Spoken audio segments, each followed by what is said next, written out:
Então, eu vou recuperar aqui. Bom, boa tarde. Então, eu vou apresentar para vocês, tá, um resumo do material que está disponível no REL 2, né, que é a Introdução à Análise de Processos, né? Então, eu peço que vocês, quem ainda não leu, né, que vocês leiam esse material. Aqui é só um pequeno resumo, tá? E vocês depois, então, lendo todo o material que está lá disponível, vocês façam os exercícios que eu deixei para vocês, tá?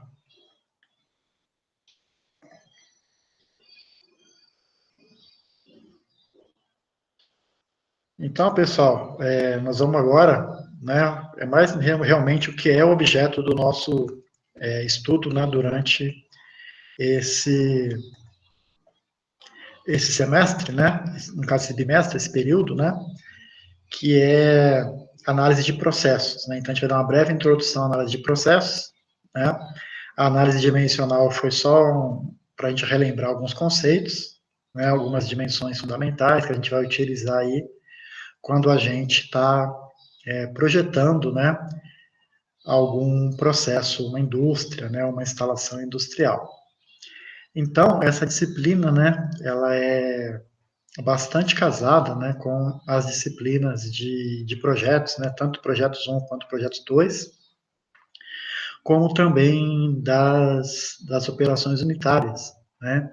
Então, a gente vai utilizar muitos conceitos que vocês viram lá nas operações 1, 2 e 3, né, para a gente conseguir, então, dimensionar os equipamentos, né.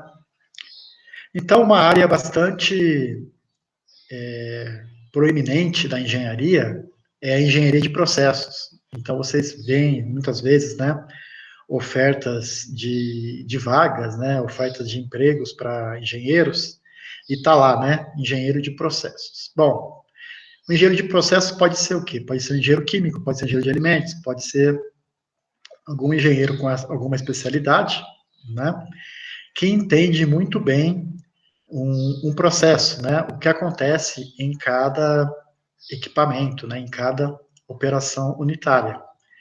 Então, essa engenharia de processos é uma área, né, da engenharia que surgiu aí da necessidade da gente sistematizar, né, o projeto de processos.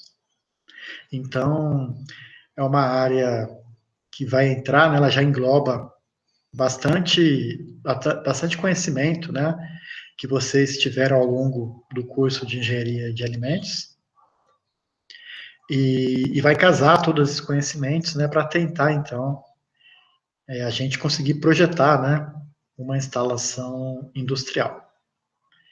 Bom, eu deixei aí essas duas referências para vocês, né, procurarem material adicional, mas acredito que apenas com as anotações de aula vocês consigam resolver os exercícios, né. Seria mais para complementar mesmo, né, esse livro da Maria Ângela Meirelles, né, da Unicamp, e do Carlos Peringero, né, que foi, né, um engenheiro químico que trabalhou na Petrobras e também foi professor lá da UFRJ, tá? Então, vocês podem ter informações adicionais desses dois livros e muitos outros que vocês procurarem aí, né, de engenharia de processos, tá? Então, fica aí como referência para vocês.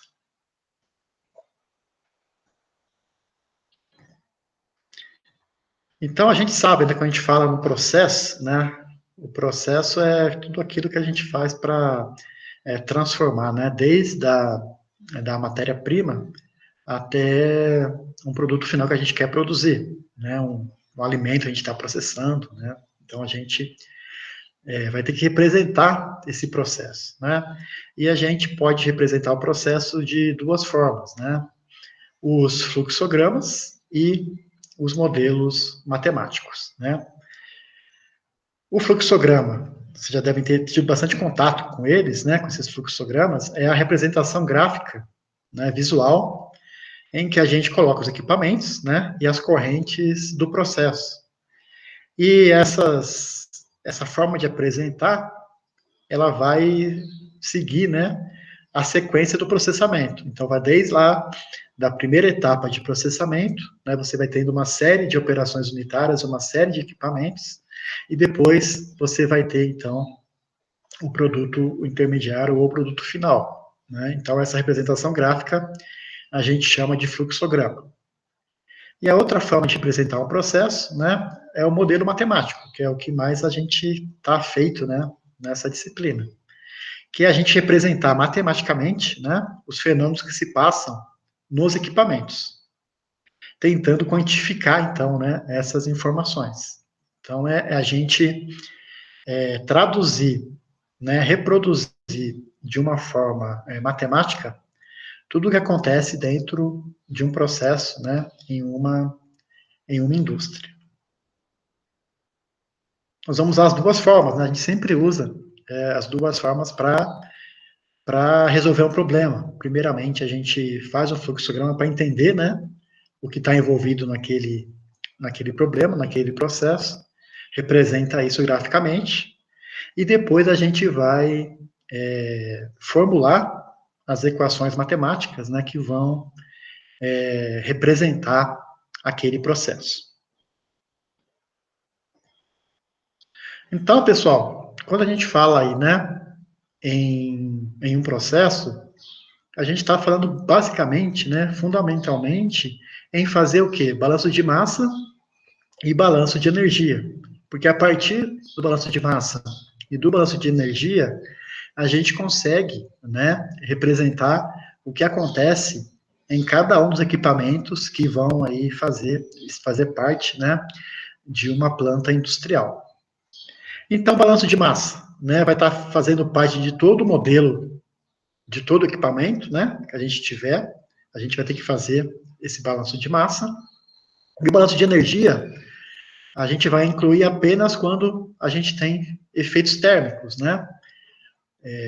Obviamente que a maioria dos processos industriais a gente tem balanço de energia, a gente tem energia para transformar, né, um alimento em outro, né, para fazer um certo processamento. Mas em operações básicas, né, por exemplo, uma mistura, um tanque de mistura, a gente pode ter apenas uma operação à temperatura ambiente, e aí a gente vai ter apenas o balanço de massa para modelar esse processo, tá? Além das equações oriundas, né, do balanço de massa e do balanço de energia, nós vamos ter equações também que vão fazer parte do nosso modelo matemático, né? Então, a gente já assume, né, que vai fazer uma modelagem matemática, a gente vai ter balanço de massa e, muito provavelmente, balanço de energia. E, além disso, a gente pode ter relações de equilíbrio de fase, né? Expressões para estimar propriedades, né? Por exemplo, uma massa específica, uma taxa de transferência de calor, a gente pode ter expressões para estimar essas propriedades. Quando a gente está falando, né, em dimensionar, em projetar uma fábrica, a gente vai ter que dimensionar os equipamentos. Então, nós vamos ter também equações de dimensionamento. E temos também, pessoal, equações de restrição, né? O que são equações de restrição? Por exemplo, né, se eu tenho um sistema aí com dois componentes, né, eu vou ter uma equação de restrição. Qual que é? Que, por exemplo, x1 mais x2 vai ser igual a 1, né? A gente sabe que isso é óbvio, né? Então, a gente tem aí o que a gente chama de equação de restrição, ok? Então, todo esse conjunto de equações vai ser aí o nosso modelo matemático para entender os processos. Então, aqui a gente tem um esqueminha, né, da representação aí de um sistema, né? Então, a gente pode ter aí reações químicas, né, ocorrendo dentro desse sistema. Então, nós vamos ter aí, né, um fluxo de entrada, então vai estar entrando massa e vai estar entrando energia aí, né, por convecção. Temos o processo, né, onde tudo ocorre, né, dentro do sistema. Tem o fluxo de saída, né, de massa e energia. E aí eu posso ter também um fluxo de energia aí por condução, né? Uma energia que a gente perde aí, por exemplo, pelas paredes do nosso equipamento, né? Que pode não estar tão bem isolado termicamente, né? E a gente tem aí uma perda de energia por condução. Então, pessoal, tudo está contemplado, né? Como eu falei para vocês, nos balanços de massa e nos balanços de energia do nosso sistema, né? E essa aqui é a forma geral, né, da taxa de acumulação, né, dessa propriedade genérica G aí, tá? É a taxa de entrada de G, menos a taxa de saída, mais a taxa de geração, que pode ter dentro do sistema, né, menos a taxa de consumo. Então, a gente tem aqui, né, essas duas taxas relativas aos fluxos, né, por exemplo, de massa e de energia dentro do sistema, e aqui a gente pode ter, né, devido aí às reações que ocorrem dentro do nosso sistema. Então, a gente pode ter uma geração de um novo componente, né, ou o consumo também de um componente dentro do meu sistema. Então, essa aqui é a forma genérica de representação. Bom, falando aí com relação às operações que nós temos na indústria, né? Então, a gente tem aí a operação embatelada, em que a gente carrega, né, o sistema, tá? Aí a gente faz o processamento, né? Então a gente abre aqui, por exemplo, para inserir aí, né, os nossos alimentos, tá? Fecha o sistema, faz o processamento, tá? E depois a gente abre o sistema para retirar o produto, né? Então, por exemplo, né, aí quando a gente está fazendo aí uma fermentação, a gente pode ter esse sistema embatelado, né? A gente coloca lá os produtos para fermentar, ocorre aí a fermentação, e aí depois que terminar o processo, a gente vai lá e retira o produto. Então, isso caracteriza aí uma operação embatelada, né? A fabricação aí do doce de leite que vocês fazem com o Luiz Ronaldo, é uma operação embatelada, né? E a operação contínua, que é a mais comum, né, nas operações industriais, que o sistema vai estar aberto, né, para entrada aí de saída e saída de massa, e a gente tem aí um fluxo contínuo, né, e desse equipamento vai para outro e assim sucessivamente, né, a gente chama de operação contínua. E essa é uma operação semi-contínua ou semi-batelada, quando o sistema está fechado para um componente, está aí aberto para outro. Por exemplo, aqui a gente pode ter um sistema em que o gás está entrando aqui, por exemplo, um gás carbônico para fazer refrigerante, né, alguma coisa assim. A gente tem um sistema aí de operação em semi-batelada. São alguns conceitos básicos, né, que a gente tem aí na engenharia de processos. E outra forma de a gente definir também o processo, né, é com relação ao sistema ser em regime permanente, né, operação contínua, ou em regime transiente, né? Então, por exemplo, quando a gente tem a partida de uma instalação industrial ou uma parada para alguma manutenção, né? Ou nas operações em batelada, nós temos sistemas em regime transiente, tá? A gente tem uma taxa de acumulação aí positiva ou negativa. E aí, pessoal, quando a gente tem esse regime transiente, o que acontece, né?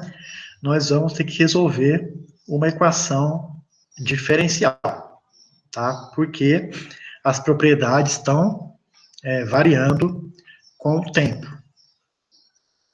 Já quando a gente está em regime permanente, né, em operação contínua, nós não temos taxa de acúmulo, essa taxa é nula, é zero.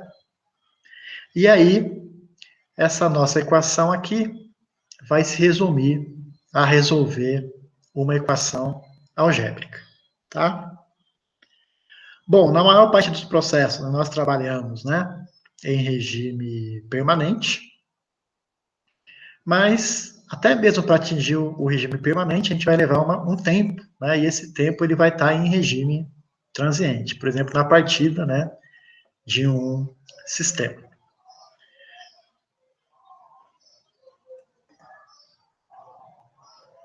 E como que nós representamos aí, né, os nossos equipamentos, né? Geralmente a gente põe uma caixinha aí, tá?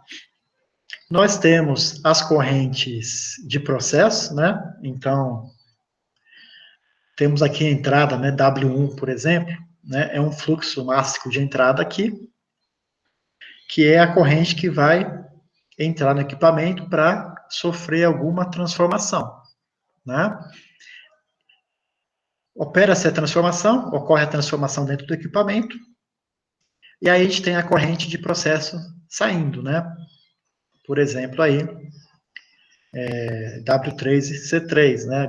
Sendo W a vazão mássica, e as suas condições de entrada, que pode ser uma fração mássica, pode ser uma temperatura, pode ser uma pressão, tá? E além das correntes de processo, que a gente quer processar no equipamento, né? A gente tem as correntes auxiliares, que são aquelas que contribuem, né, para o processamento. Então, são as correntes das utilidades, por exemplo, né? O que são utilidades de uma indústria?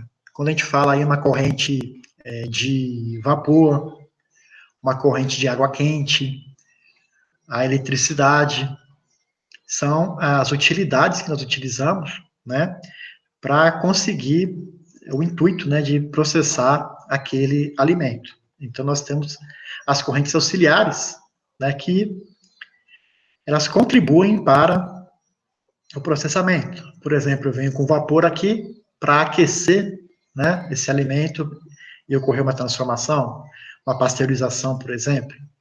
Então, a corrente, ela contribui para esse processamento, tá? E as correntes, né, elas são caracterizadas pela sua vazão, que pode ser uma vazão mássica, né, ou volumétrica, e pelas suas condições, como eu falei, né, uma temperatura, uma composição, tá? Isso vai caracterizar as correntes, tanto de processo quanto as correntes auxiliares.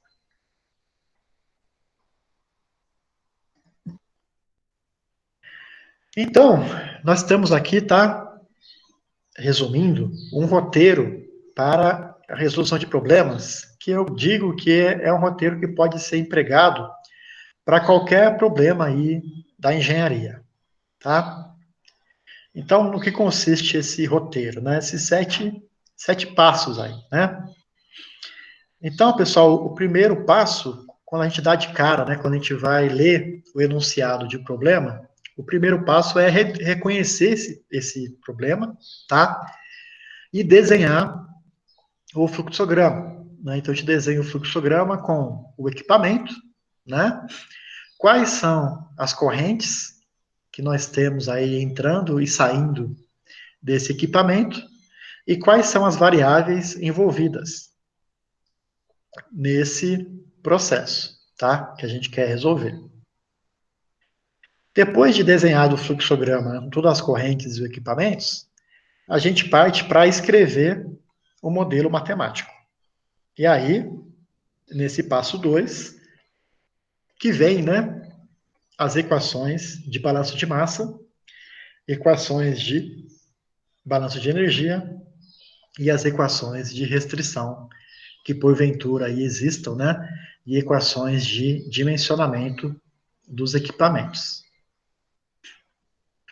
O terceiro passo, tá, é identificar nesse processo quais são as variáveis conhecidas e quais são as metas de projeto desse processo. O quarto é efetuar o balanço de informação, tá? Quando eu falo de balanço de informação, eu falo em identificar se esse problema ele é passível de solução ou não. Se eu tenho informações suficientes para resolver esse problema ou não. Se o meu número de incógnitas, por exemplo, tá, é igual ao meu número de equações. É o que eu chamo aí de grau de liberdade, né? É o que a gente vai ver mais a fundo aí na sexta-feira. Verificado, né, que o problema tem as informações suficientes, que a gente consegue resolvê-lo, o quinto passo é estabelecer aí uma estratégia de cálculo.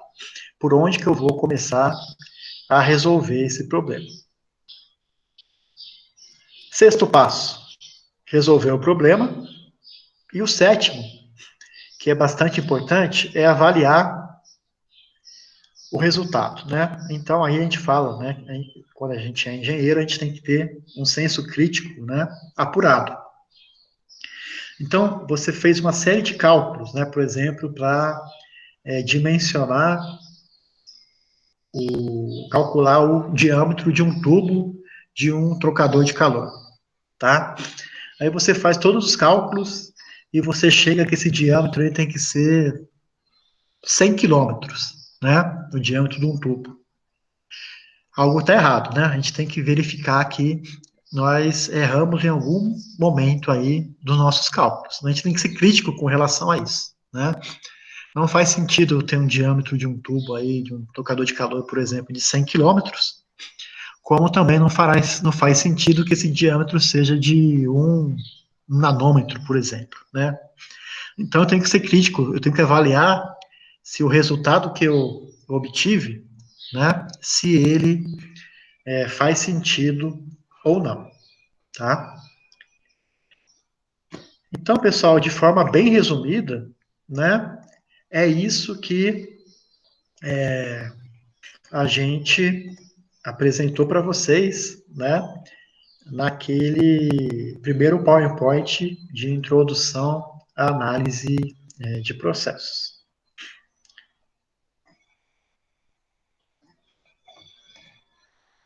Eu queria ver com vocês se ficou alguma dúvida com relação ao material apresentado.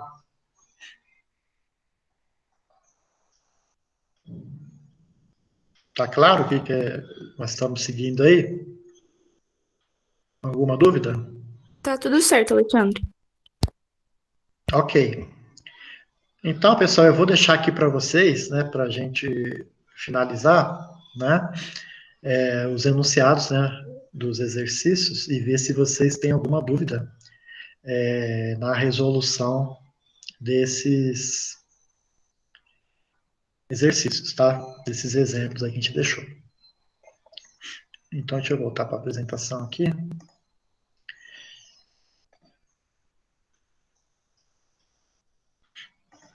Então, pessoal, eu comecei com um exemplo bem simples, tá? De balanço de massa em regime transiente. Então, como é que eu dividi, tá? A gente vai abordar o regime transiente hoje e vamos iniciar a abordagem do regime permanente na sexta-feira, juntamente com o cálculo aí de graus de liberdade, tá? Aquela questão lá de balanço de informação. Que para resolver o exercício hoje, esses dois que eu deixei para vocês, a gente faz de maneira meio até inconsciente, né? Esse balanço de informação, tá? Bom, no primeiro, é bem simples mesmo, né? A gente tem um tanque aí que contém inicialmente 4.000 litros de água, tá? E aí, por meio de uma tubulação, são admitidos 86 litros por minuto. E uma válvula aberta, né, permite a drenagem de 102 litros por minuto. Em quanto tempo o tanque irá esvaziar, né? Vocês fizeram esse exercício? Alguém fez? Alguém conseguiu? Alguém já fez já? Se adiantou ou não? Alexandre, eu não cheguei a fazer. Eu passei bem por cima o olho no material, E era uma coisa que eu queria perguntar para você, porque acabou que sim, a gente teve o prazo para enviar o último réu, era na segunda e passou para terça, né? E hoje já tá tendo a aula e ficou meio apertado, sabe? Tá. Apertada vai ser mesmo, né? Eu tinha falado para vocês, porque como são 8 semanas, vai ficar bem corrido, tá? Mas a ideia, então, pessoal, eu vou passar para vocês o material aí, né? Na terça ou na quarta, e já vou deixar o material disponível para sexta-feira também. Hoje, já acabando aqui, eu já coloco lá disponível no campus, para vocês terem um pouco mais de tempo para assimilar as informações, que são muitas, né? E Obrigada. de várias disciplinas. Mas a ideia hoje, então, é mostrar para vocês, né, o caminho das pedras aí, indicar como é que como é que se resolve o exercício e vocês fazem depois com mais tempo, né? E depois, se surgirem dúvidas, vocês utilizam o fórum para a gente esclarecer dúvidas que possam aparecer, tá?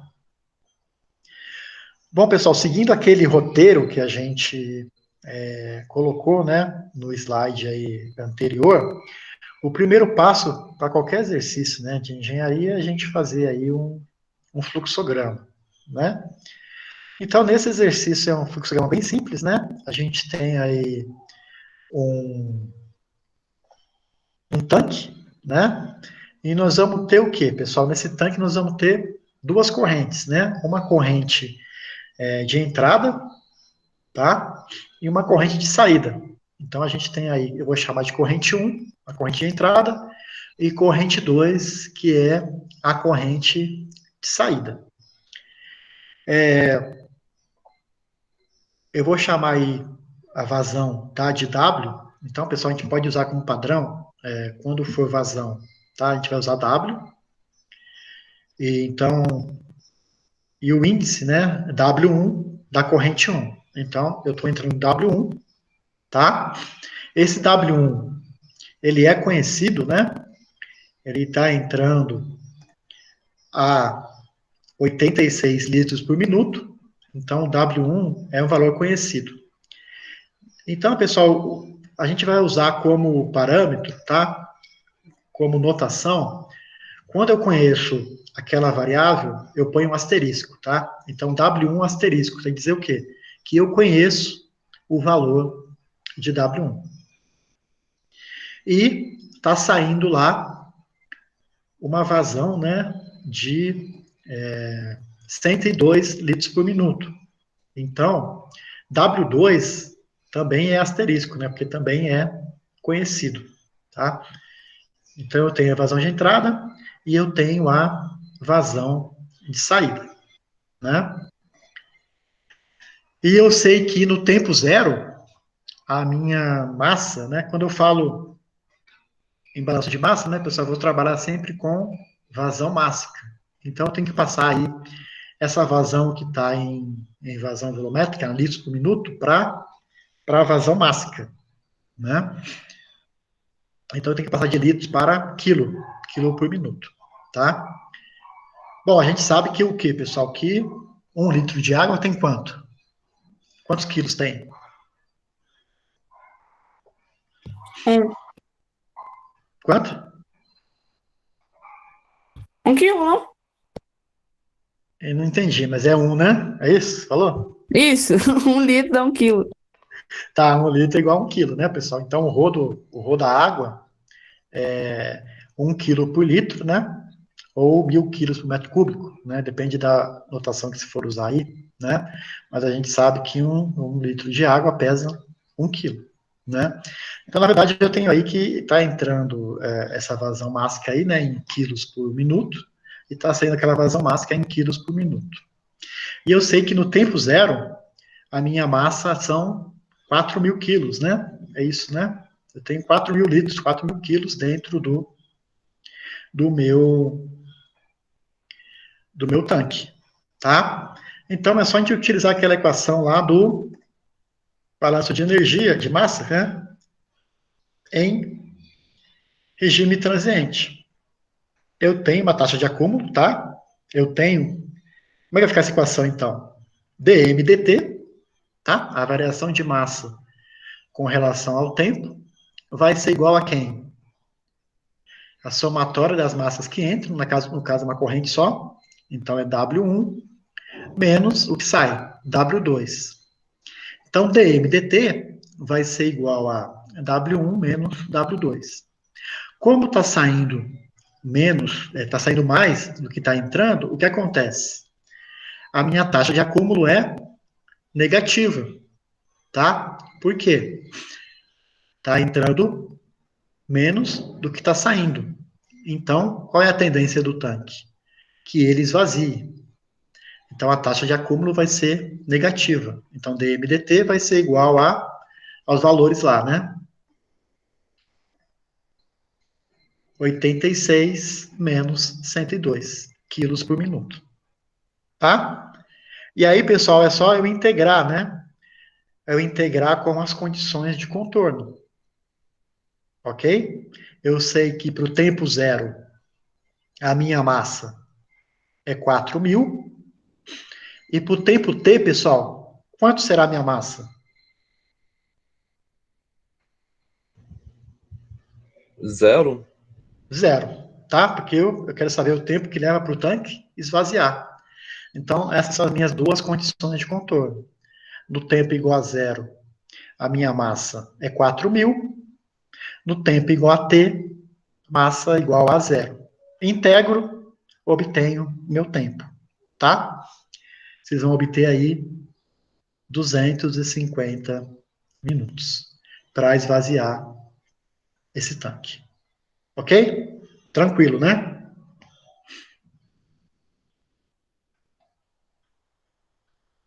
Vamos partir para o segundo, que é um pouquinho mais elaborado, tá? Então, pessoal, a gente tem aí a secagem de um concentrado aí proteico, tá? E essa produção de concentrado proteico de soja, que eu chamei aí de CPS, tá? Ela é composta de uma etapa de secagem em leito fluidizado.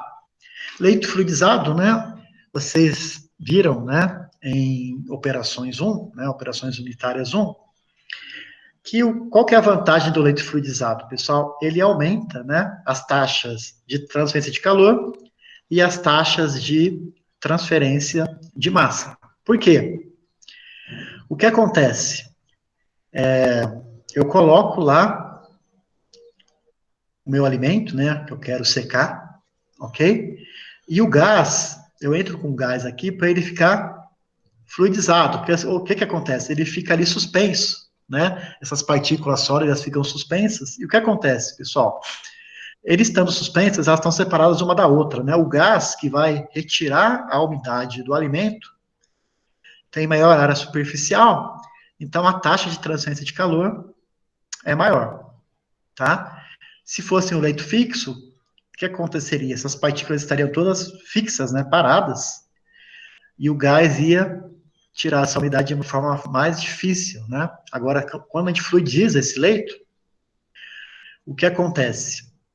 Aumenta a taxa de transferência de calor, tá? Então, a gente tem esse equipamento aí. Claro que a gente tem que ter uma velocidade de fluidização aqui que não vai arrastar, tá? Esse sólido, então não vai sair nenhum sólido do meu leito. O que vai acontecer? Eu vou retirar apenas a umidade desse concentrado proteico, ok? Então, isso aí é o conceito de leito fluidizado. Mas vamos, então, para o exemplo, né, para o exercício que vocês vão fazer aí.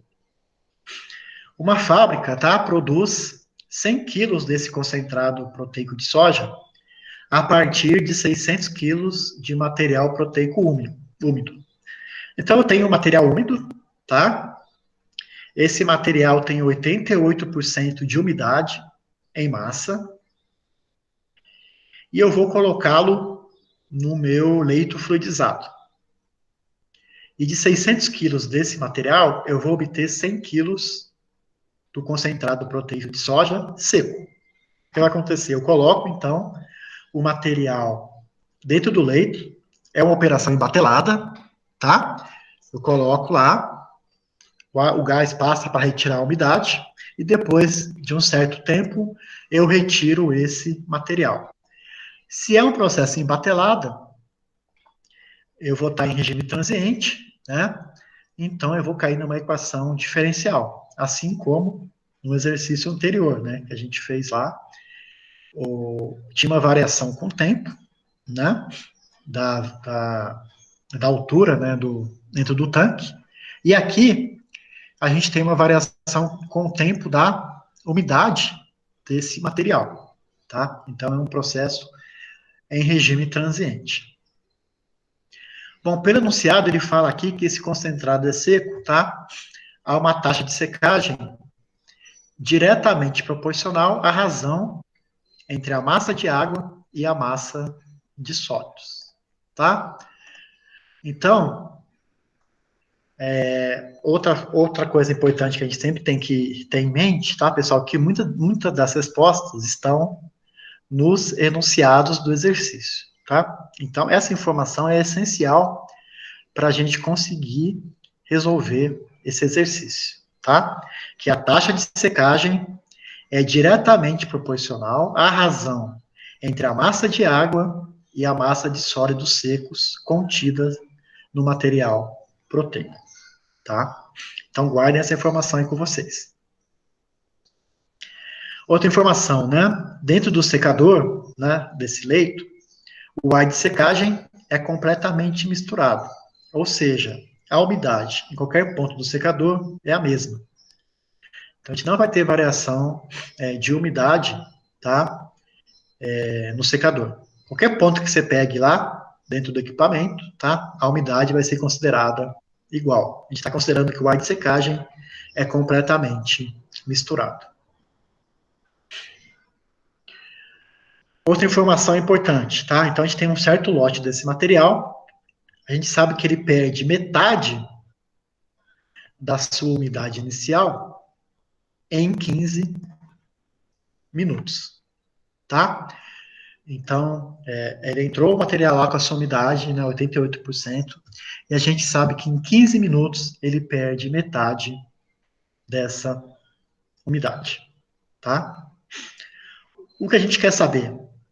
Quanto de água nós teremos no produto final? B, o tempo necessário para remover 90% da água existente no material proteico. C, o tempo necessário para que esse material proteico, né, esse concentrado proteico, atinja a umidade desejada, que nós calculamos em A, e fazer um gráfico da fração máxima de água ao longo do tempo, né, uma curva aí de secagem, né, que a gente chama de curva de secagem, tá? É a fração máxima em função aí do tempo, ao longo do tempo. Como que essa umidade vai caindo ao longo do tempo. Pessoal, por onde eu começo a resolver esse exercício? Por onde vocês começariam?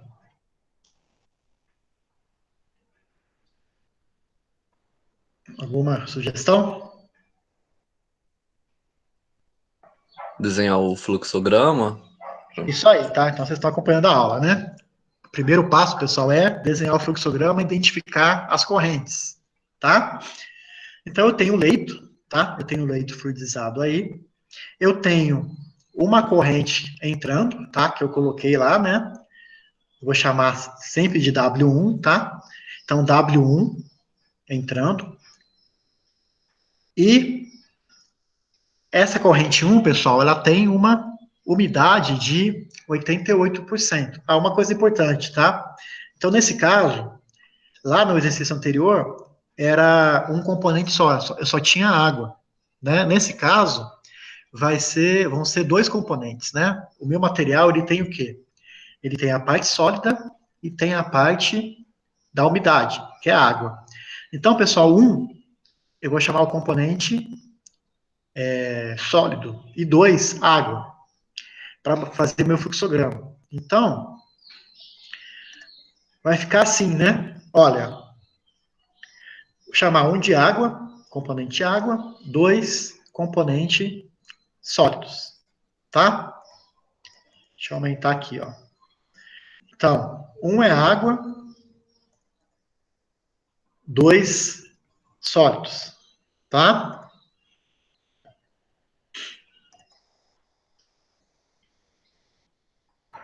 Então, a corrente 1 eu sei que está entrando aí 600 quilos, né? Então, W1 é uma variável conhecida. E eu sei que essa corrente 1 está entrando com uma umidade de 88%.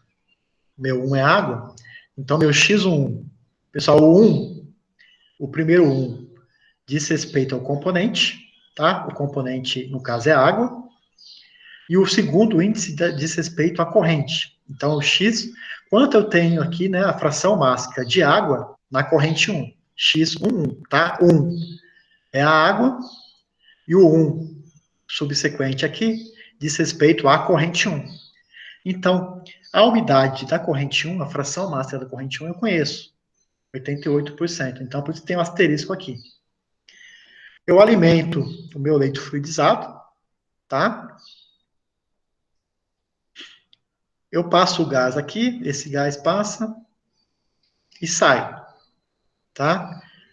E aqui a corrente 3, o que é? É a umidade que esse gás, esse ar tirou do meu sólido, tá? O ar está passando aqui, retira a água e eu retiro aqui a água na corrente 3, tá? Que esse gás está tirando. E a corrente 2 é o meu concentrado proteico, meu produto, né? Que está seco, tá? Eu sei o quê? Que entram 600 quilos, eu conheço W1 e conheço W2. W2 o quê? Ele produz, a partir de 600 quilos, ele produz 100 quilos de material proteico. Então, eu conheço W2, tá? A corrente 2 aqui. Só que eu não sei qual a umidade desse material. Então, eu não sei quanto que ele tem. Eu não sei o X12, a umidade, a fração mássica de água na corrente 2. Tá? Corrente 4 e 5 é o gás passando lá. Tá? Então, a gente nem considera ele aí nesse exercício. Claro, tá claro aí a construção do fluxograma, pessoal? E as notações que nós vamos usar? Tá? W para vazão mássica. Nós temos 3 aqui, né? 5, né? W1, W2, W3, W4, W5. X é a fração mássica de água na corrente 1, nesse caso, e aqui na corrente 2. Quando eu ponho asterisco, tá? É porque eu sei o valor dessa variável, eu sei que W1 é 600, eu sei que W2 é 100, e eu sei que X11 é 0,88, tá? Quando não tem asterisco, são as variáveis que eu não conheço, X12 e W3, tá? Todo exercício tem a sua hipótese, né, pessoal? Aqui a gente está considerando o quê? Que a corrente 3, ela é 100% água. Por quê? Porque o meu gás não arrasta sólido, tá? Ele só vai tirar água. Então, tanto que W3, ó, nem tem X. Por quê? Porque o X, se eu tiver aqui um X13, né, que é a umidade da corrente 3, ela vai ser quanto? Vai ser 1. Por quê? A corrente é 100% água. Alguma dúvida com relação a essa notação aí? A gente vai usar para o semestre inteiro, para o bimestre inteiro? Tranquilo, né? Tranquilo. Aí, o segundo passo, né, é eu fazer o modelo matemático, né? Então, nesse caso, pessoal, não se fala nada, né, em dimensionar esse leito, e nem se fala aí com relação à temperatura, né? Então, eu vou ter aí só as equações de balanço de massa, né? Então, relembrando aí, né, a gente faz o quê? Balanço de massa global, né? E balanço de massa para cada componente. Vocês lembram disso, né? De alguma matéria passada aí, né? Então, como é que fica o balanço de massa global para esse exercício?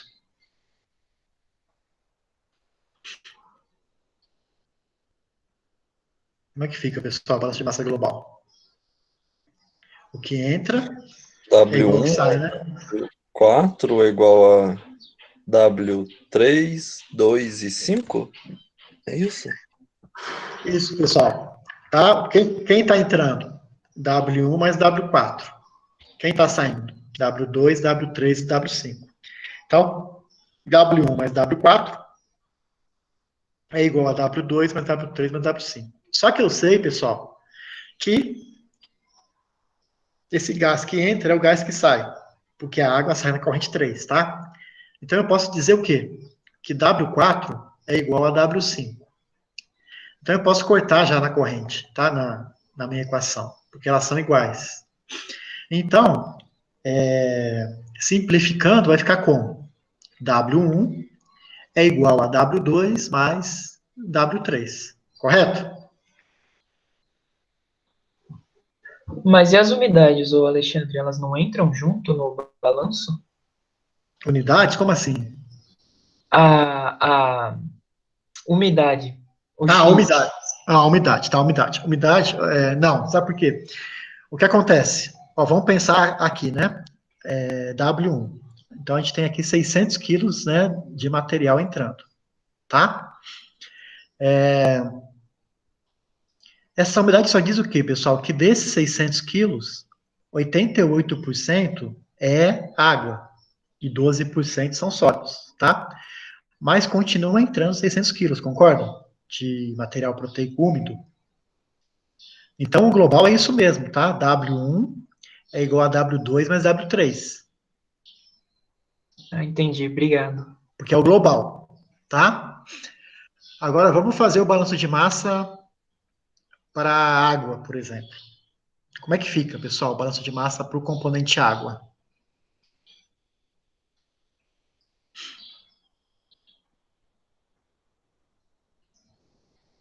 Algum palpite?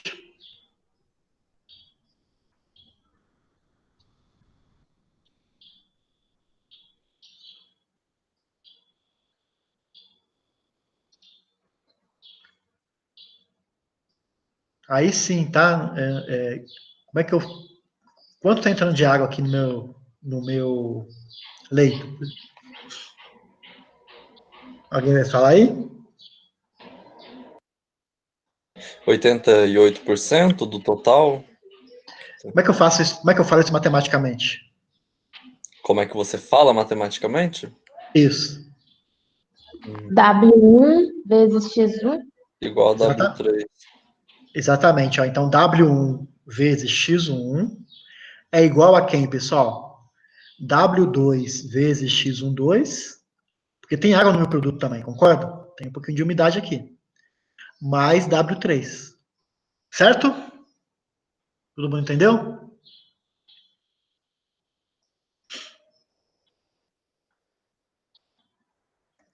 Ou seja, como é que fica isso, pessoal? Aqui, ó, W1 vezes X11 igual a W2 vezes X12 mais W3. Por quê? Quanto que vale o X13? Falei para vocês já, né? Vale 1. Então, nem aparece aqui, ó. Mas eu poderia colocar, né? Vezes X13.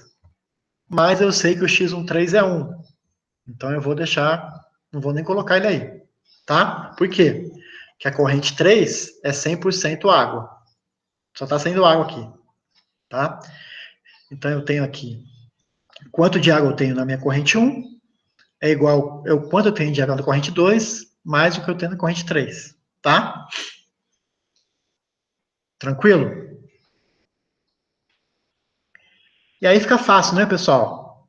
Se eu estou entrando com 600 quilos aqui, estou saindo com 100, tá aqui, né, 600 e 100, quanto vai sair de água? 500, né? E aí, 600 vezes 0,88 é igual a 100 vezes x12 mais 500.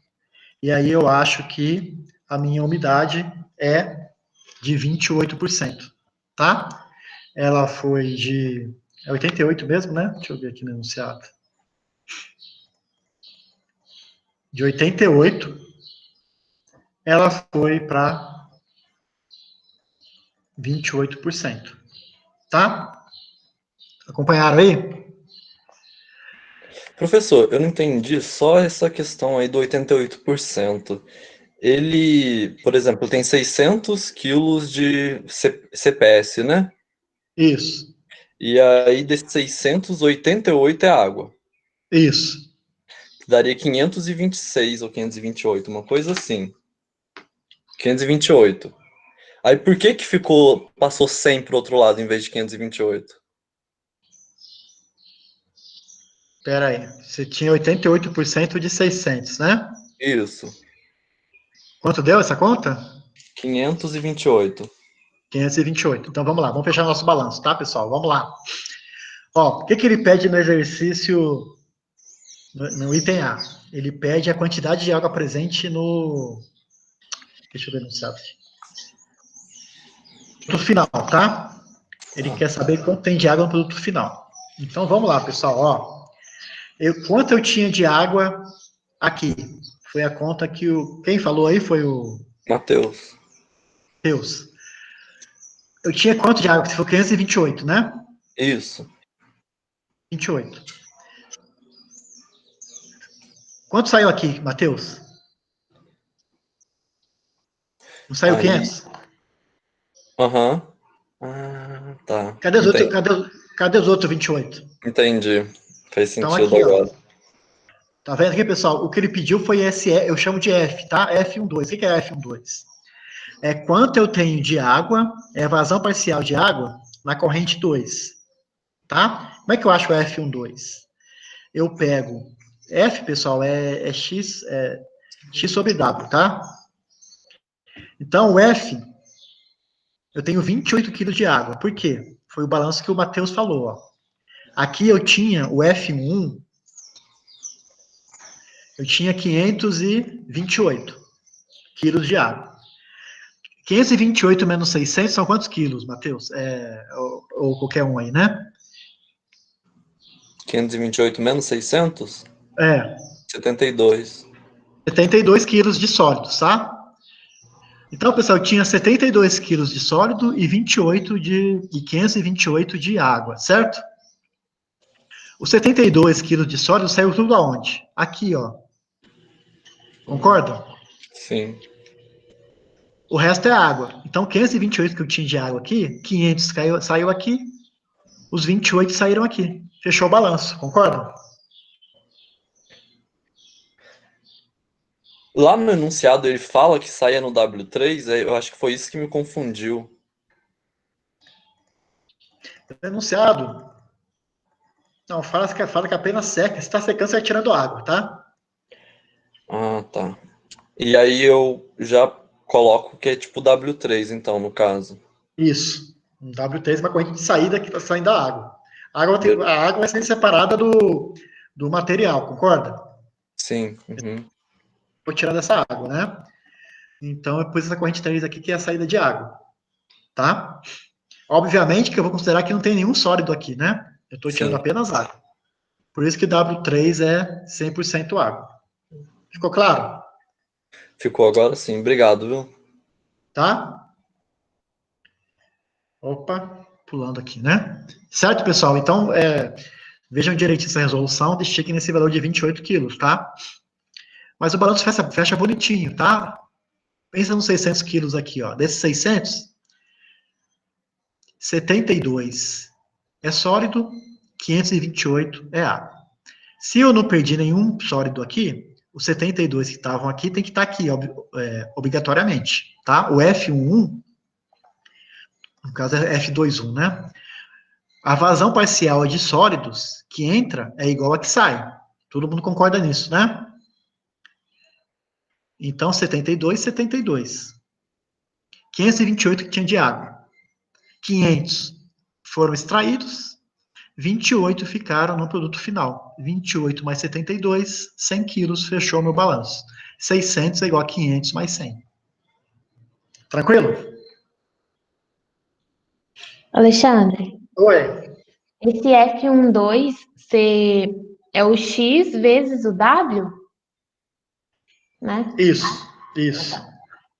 Tá? X, como é que é X? É F, né? Vou colocar aqui, né? É X vezes W. Né?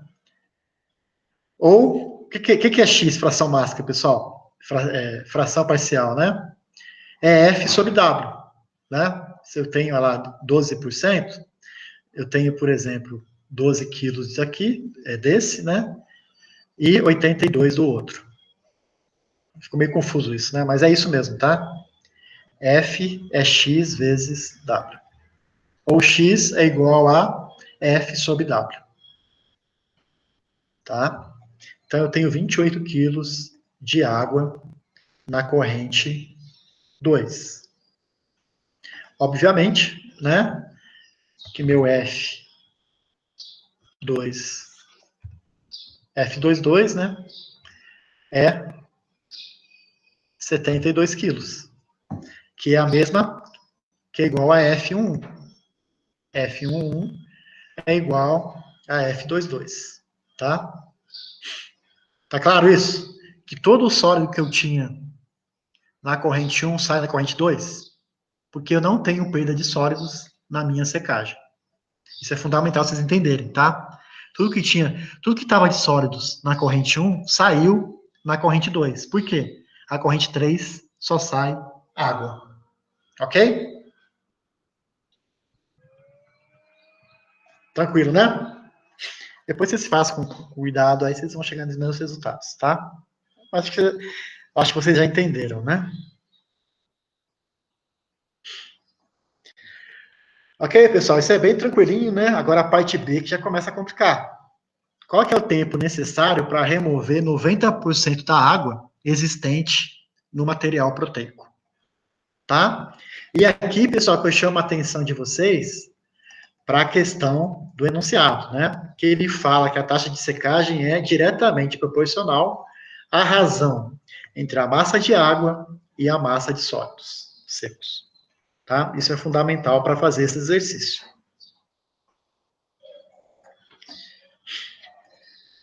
Então, ele diz que é proporcional, né? Diretamente proporcional. Taxa de secagem, pessoal, eu vou chamar de Y, tá? Então, eu sei que Y...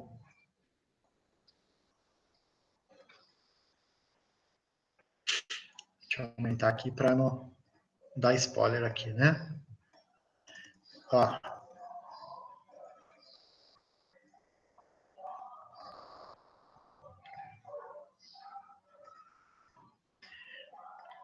Eu sei que Y é proporcional, tá? A massa de água, diretamente proporcional à massa de água sobre a massa de sólidos. A razão, né? Ele fala enunciado. Ok?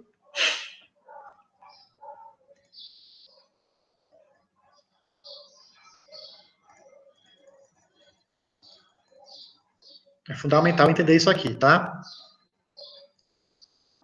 Tô tentando só enquadrar, mas tá difícil.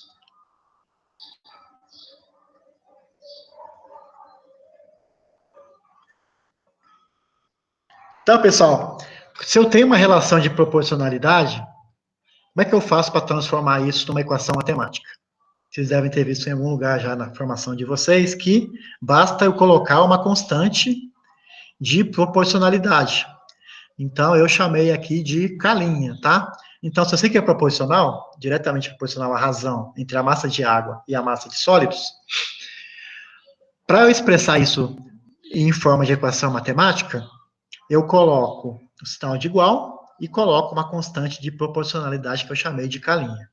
Tá? Então, a equação matemática vai ser a taxa de secagem é igual a K' vezes MA sobre MS, massa de água, massa de sólidos. Tranquilo esse passo aí? Pessoal, como eu já falei para vocês, a gente não perde sólidos nesse processo, né, de secagem aí. Eu só extraio a água. Então, pessoal, essa divisão aqui, K' por MS, se MS é uma constante por uma constante dá outra constante, concordam? Então, eu posso pegar isso aqui tudo e chamar de K. E posso dizer o quê? Que a taxa de secagem é igual a K vezes a massa de água. Todo mundo entendeu esse passo aí?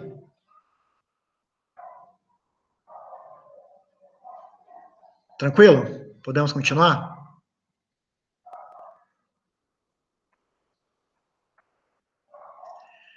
Qual que é a definição de... Tranquilo? Alguém quer se manifestar aí ou não? Podemos seguir. Pode seguir. Então, pessoal, o que é a taxa de secagem? Vocês devem ter visto em operações 1 ou operações 3, né? O que é? É a massa de água final menos a massa de água final. É a inicial menos a final, tá? Só que para a gente fazer lá a derivada da massa com relação ao tempo, é a final, pela definição, né, pessoal? É a final menos a inicial. Então, eu posso dizer o quê? Que dma dt é igual ao inverso da taxa de secagem, tá? Isso por definição mesmo, tá? De taxa de secagem e de derivada parcial, ok? Então, pessoal, substituindo, né, essa taxa de secagem aqui, que é o inverso, né, da variação de massa de água, eu posso dizer que dma dt é menos kma, já que é o inverso, né, que é kma aqui, eu substituir, tá? O que eu faço agora? Separação de variáveis, dma sobre ma, é menos kt, né? Eu passo t para cá, ok? Cadê t aqui, né? Faltou um d. Tá? E agora, pessoal, é só integrar. Ok? Vocês lembram de cálculo, como é que fica essa integral aí?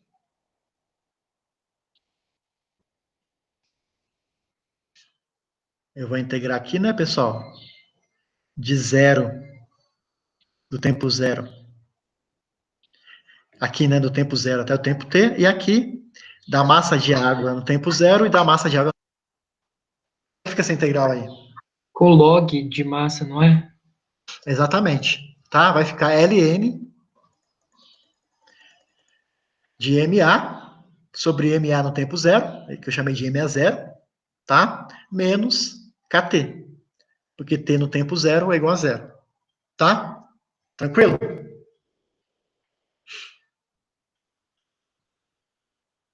Certo, pessoal? Certo. Essa expressão aqui, ó. E aí o que acontece? Eu consigo calcular a massa de água para qualquer tempo, né? É um sistema transiente, qualquer tempo que eu tiver, desde que eu tenho o valor de K, eu consigo achar a massa de água. Por quê? A massa de água inicial eu tenho, né? E aí, ele fala lá no enunciado, tá? Vamos voltar para o enunciado. Deixa eu diminuir aqui. Ele fala que o material perde metade de sua umidade em 15 minutos. Então, pessoal, eu sei o quê? Que em 15 minutos, o que acontece? A massa de água vai ser quem? Metade da massa de água inicial. Concordam? Então, eu sei que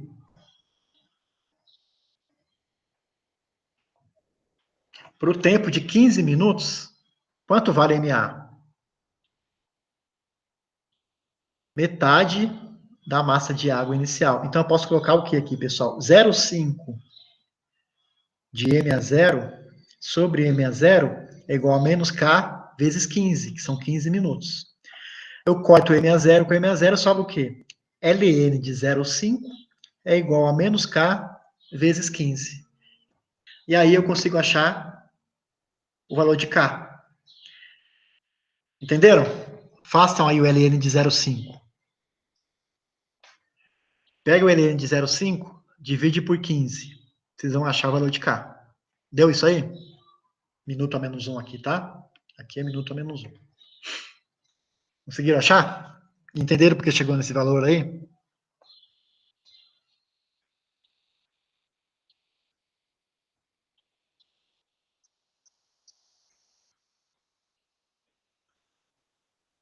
Aqui tranquilo.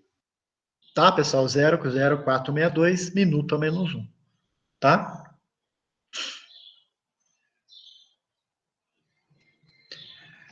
Achei o K, aí mas o que ele pede é o seguinte, né? Não é isso, não é o K. Ele pede o quê? O tempo necessário para remover 90% da água existente no material proteico. Como é que eu acho esse tempo, pessoal?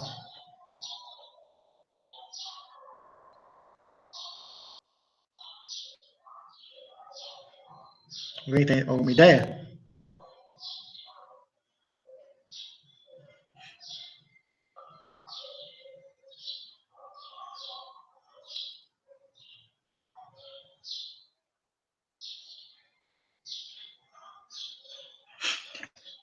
Ele pede o tempo para remover 90% da água existente no material proteico. Agora que você tem uma constante, dá para integrar em relação? Dá para integrar essa constante, né? Porque como é que vai ficar a minha equação agora, pessoal? Ln de MA sobre MA0 é igual a menos 0,0462, certo? Vezes o tempo. Eu quero saber o tempo. Agora, vai ser Ln de quem para resolver? Pessoal, ele perdeu 90% da umidade, certo? Vai ser Ln de quem, então, que eu vou colocar aí?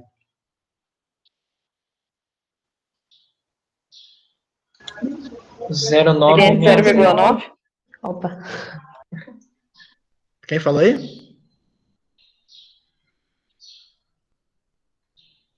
0,9? É isso que eu ouvi? Isso. Todo mundo concorda que é 0,9? Alguém discorda?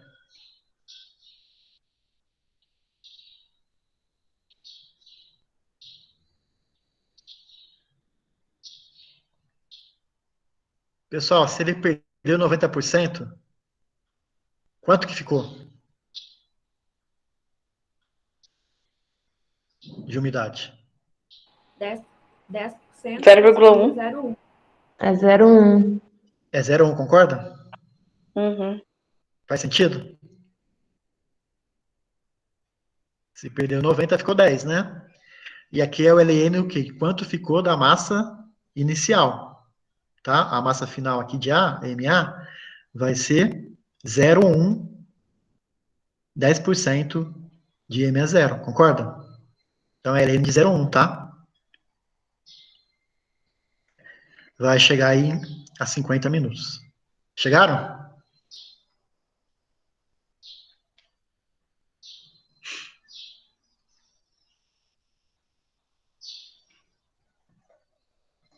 Todo mundo entendeu?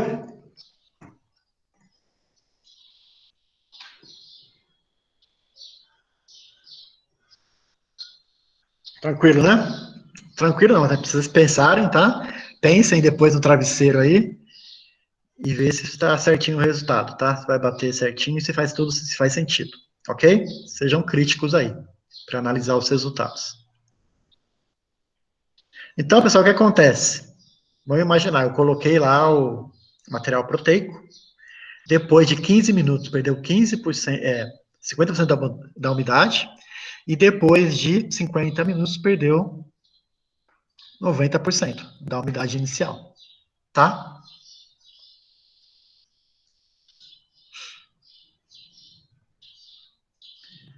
E aí, no item C, ele pede o tempo necessário para que o CPS atinja a umidade desejada, determinada no item A.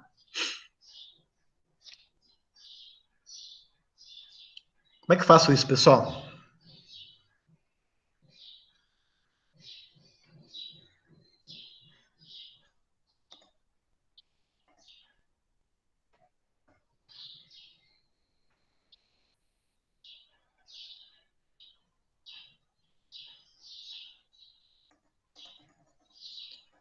Olha, pensem comigo. Quanto que vai ser meu M a zero? Lembra que a gente discutiu lá que é 528? Né? Quanto que é o meu A final para eu atingir a umidade desejada? Não é 28 quilos de água? Então, pessoal, vai ser quem? Ln de 28 por 528. Eu tenho K e eu acho o tempo. Entenderam?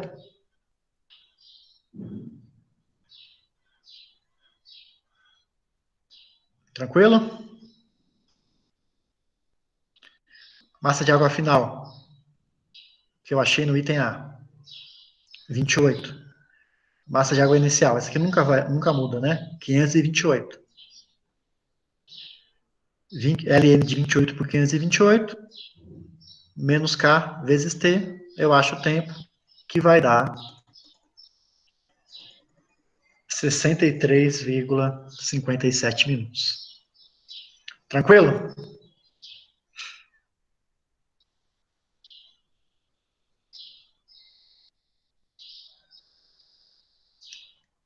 Certo, turma?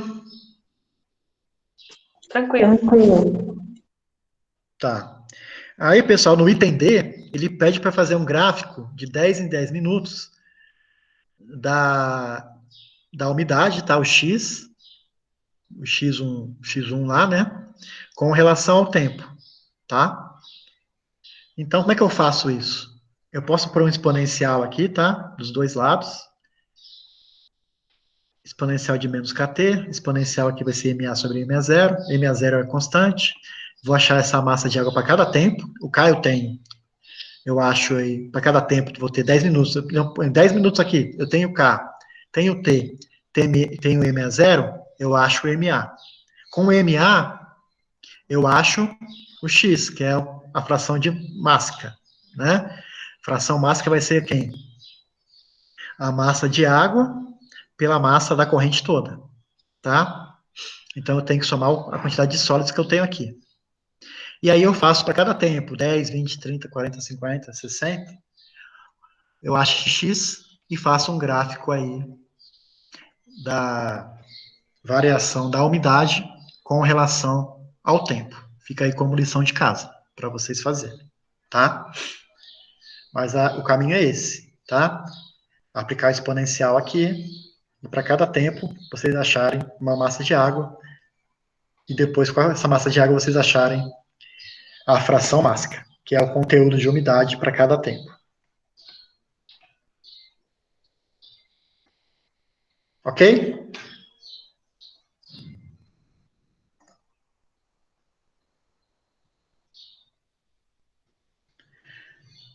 Certo, pessoal? Vocês viram que o material de hoje não é tão simples assim como o anterior, tá? Vocês vão ter que se debruçar um pouco aí para fazer esse gráfico, para pensar em tudo que nós fizemos hoje. E aí nós continuamos. Eu vou deixar um material extra agora sobre grau de liberdade, tá? E aí a gente entra firme e forte aí no regime permanente na sexta-feira, ok? Aí a gente vê estratégias de cálculo na quarta, uma revisãozinha na sexta e mais uma lista para vocês. Tranquilo? Alguma dúvida?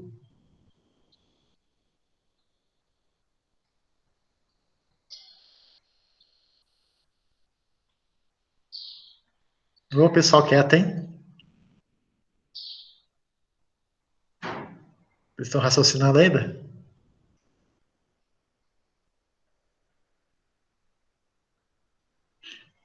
Podemos encerrar, então? Então, pessoal, fica como trabalho de casa aí para vocês, tá? Fazerem esse gráfico e entenderem bem esse exercício, tá?